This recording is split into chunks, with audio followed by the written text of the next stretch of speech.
Hello, crypto boys and ghouls, and welcome back to the channel, Tales from the Cryptmancer, where we feature content on play and earn games on the blockchain, such as Splinterlands.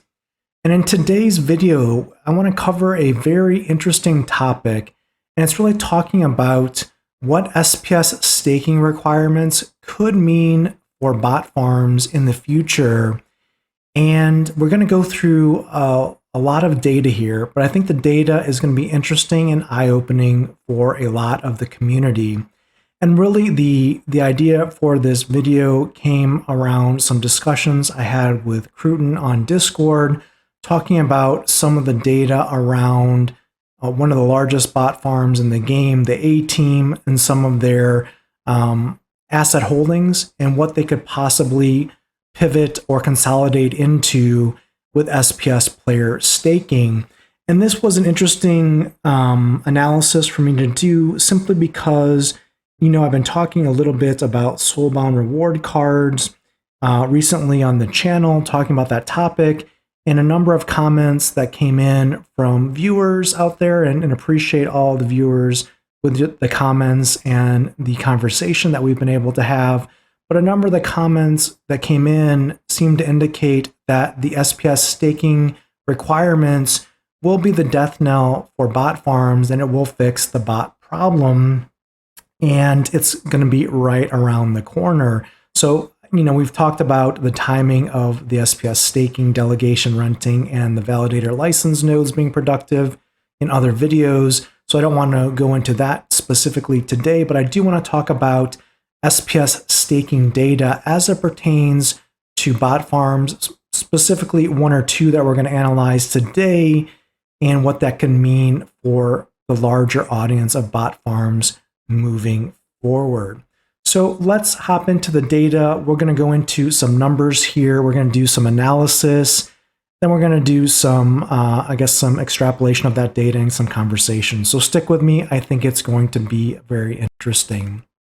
Now, to start, if you're not familiar with the A-Team, the A-Team is one of the largest, if not the largest, bot farms that are known to exist within Splinterlands, and they have a number of known holding accounts for their assets. What I want to do is I want to show you some of these assets today on the blockchain that are liquid, that haven't been extracted or sold necessarily, that are still in the game here. And then we're going to do some analysis that I think will be interesting.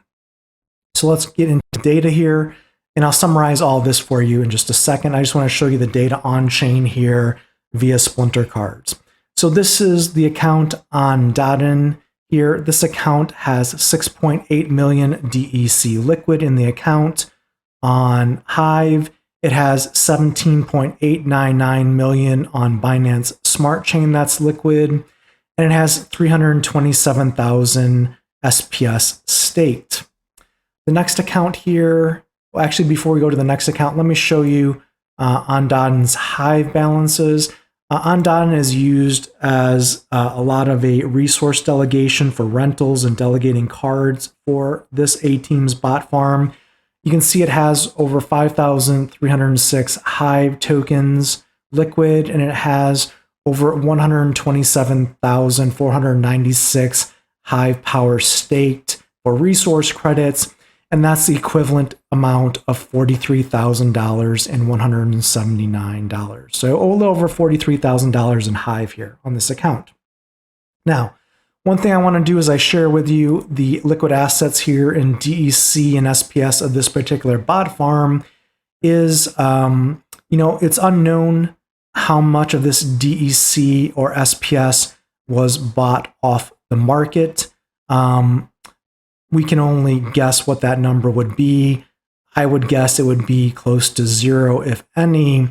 My guess would be that a majority of this DEC was earned by selling cards, and the SPS earned by staking the SPS rewards that have been ongoing since the end of the SPS airdrop since July of 2022. So that's over 8 months of staking SPS rewards and compounding there. But again, that's only because, well, the bot farm here does not own any cards, does not own any assets. it seems to, if you track the blockchain activity, only rents cards, earns cards, sells cards, and delegates cards. It doesn't buy things in the Splinterlands ecosystem. All right, so let's move on to the next account with that caveat being discussed here. AA Bjorn is the next account here in this bot farm. It has 3.5 million DEC liquid. It has 53,000 SPS staked. The next holding account here is AA Ron. If you're familiar with reward cards, you've probably bought some reward cards in the last year or two from AA Ron. This is 17.781 million liquid DEC currently, and over 254,000 SPS staked. Another sale account, AA Rogers, another account if you're familiar with buying off the Peak Monsters marketplace. You probably bought some reward cards from this account. It has 8.571 million DEC liquid and over 140,000 SPS staked. The Duong Fat 1 account has 2.7 million DEC liquid. The AA Lagertha account has 7.9 million DEC liquid and over 118,000 SPS staked. And the ANPHT account has over 1.191 million DEC liquid, with another over 17 million on Binance Smart Chain, and then another 501,000 SPS staked. And this last account here is AA Floki, another sale account. It has over 8.5 million DEC currently liquid on Hive, and it has over 127,000 SPS staked. I want to share also one other piece of data here for you to complete the picture. This is the holding account for the A team's cards. It's Philip Doe. It has over $126,000 worth of reward cards here on this account. It's actually got over 47 million CP, which if those cards were burnt instead of sold, they would be sold for 47 million DEC. And this is the equivalent here of over 9 million BCX of reward cards that have been farmed from this bot farm. All right, so that is a lot of data to cover here, but let's talk a little bit about what this translates to for a moment. So I've done the capture here in this file. You can see here the DEC. If we add up all these holding accounts for the A team, again, it's not all of the A team's holding accounts. It's just the top holders that I was able to find on chain. I'm sure there's several others that we weren't able to capture and log today, but this is just for estimating purposes and for illustrative purposes only. Across all of those accounts that we just mentioned, it was about, I believe, a half dozen, so around 6 accounts. It's over 91 million liquid DEC. Now, if the A team could find a way to sell that DEC and convert it into SPS without having a huge amount of slippage, it would actually equate at current market value and prices to over 2.5 million SPS. Now, that's in addition to the already 1.5 million SPS that are already liquid and staked on those half dozen bot farm holding accounts. And what that translates to is demonstratable data on the blockchain of over roughly the equivalent of 4 million SPS currently available, either staked or liquid in DEC or SPS on these accounts. So you might be asking, Tails, what does all this data mean? You just threw a whole bunch of numbers at me for the last couple minutes. I don't get it. Well, let me take it a step further and kind of walk you through an example of what this could mean with SPS player staking requirements. And, we don't know how much SPS staked is going to require to, for example, battle in silver, bronze, gold, diamond, or champion leagues.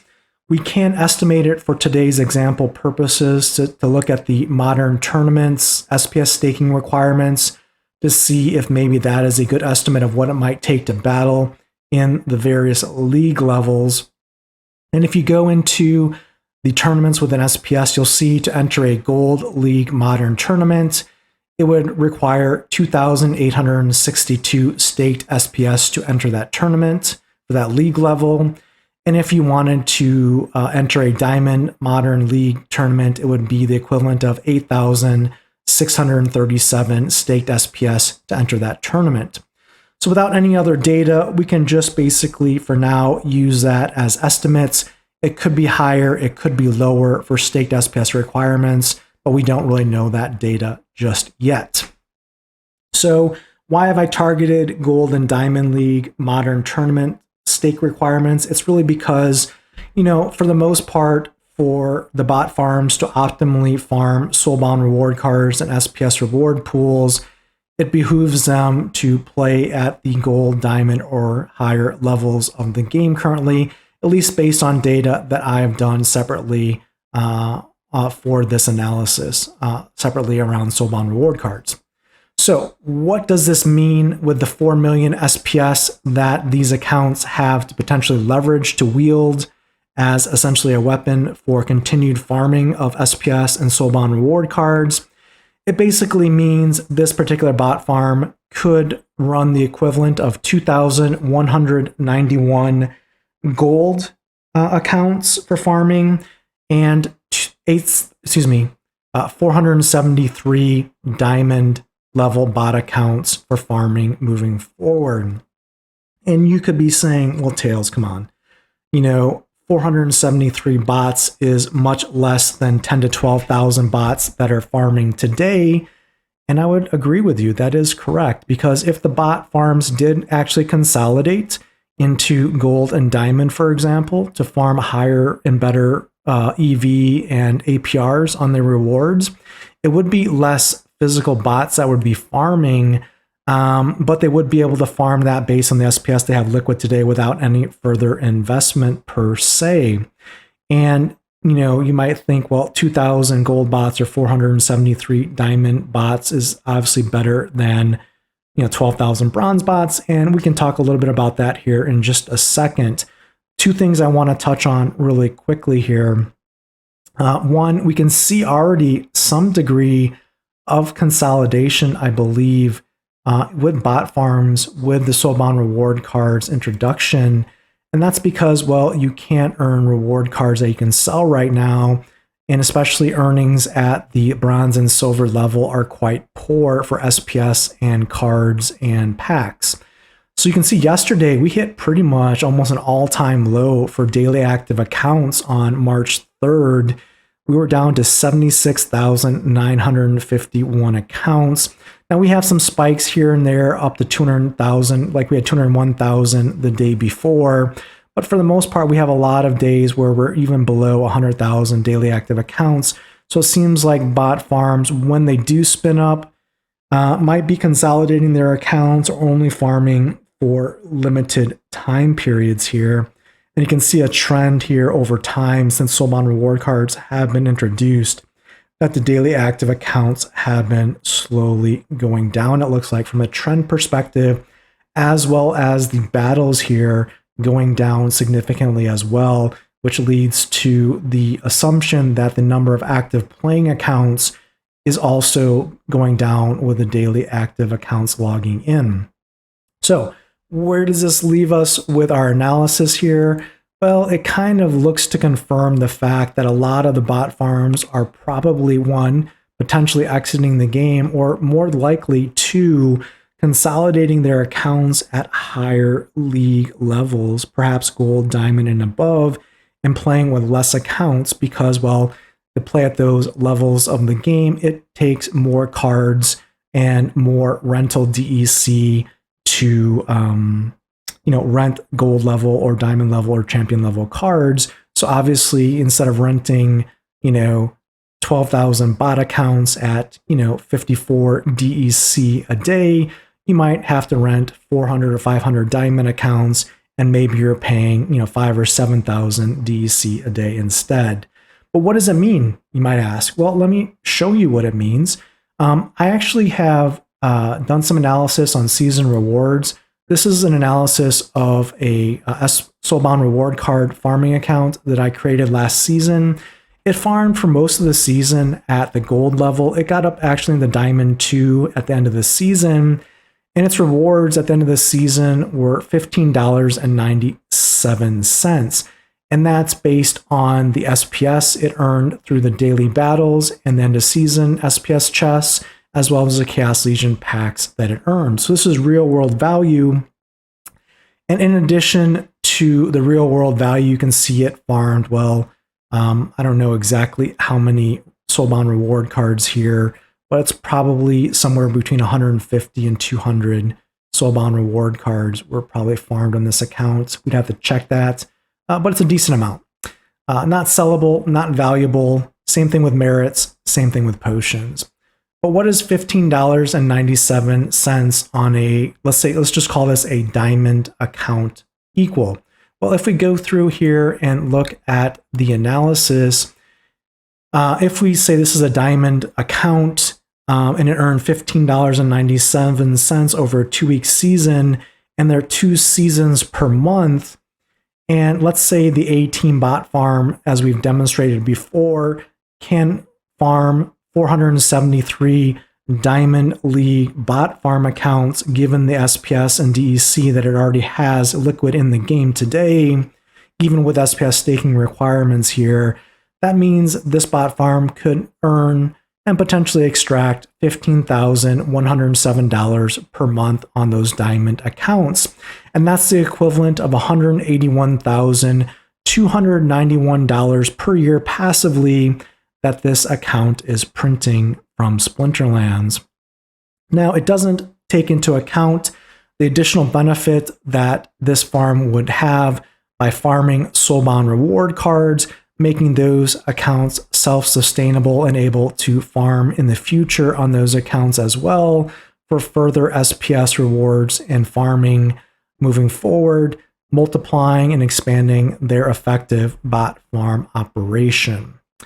So there's some interesting data there for you. Again, I think what this shows is that the SPS staking is a fallacy to say that it's going to kill bot farms. In fact, many bot farms, or at least this bot farm that we're looking at, has staked SPS that they've been earning for the last 8 months through the SPS ranked battle rewards. Once the SPS airdrop ended, they've been collecting that, staking it, getting the APRs there, and basically waiting for SPS staking requirements to be turned on so that they're ready to continue earning.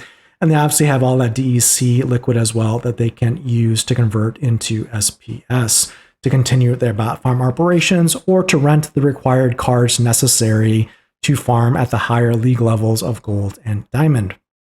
So SPS staking, in my mind, is not going to eliminate bot farms. In fact, bot farms, if they're smart, will consolidate, will play higher up, will continue to take rewards from human players in the game, and not be a value add to our ecosystem.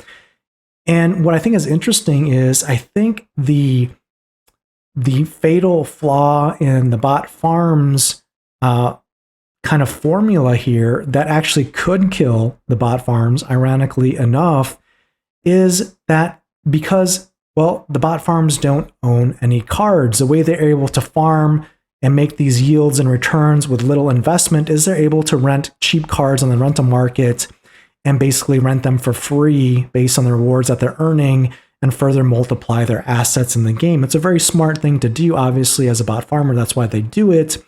But because they don't own any cards, if for some reason the rental market prices were to increase significantly because they don't own any cards, then they may not be able to profitably rent cards at the gold and diamond levels to continue to farm, for future SPS and Soulbound reward cards if the prices get too prohibitive. And we don't yet know how the DEC season rentals or the minimum 1 DEC relisting or repricing fee will impact the rental market.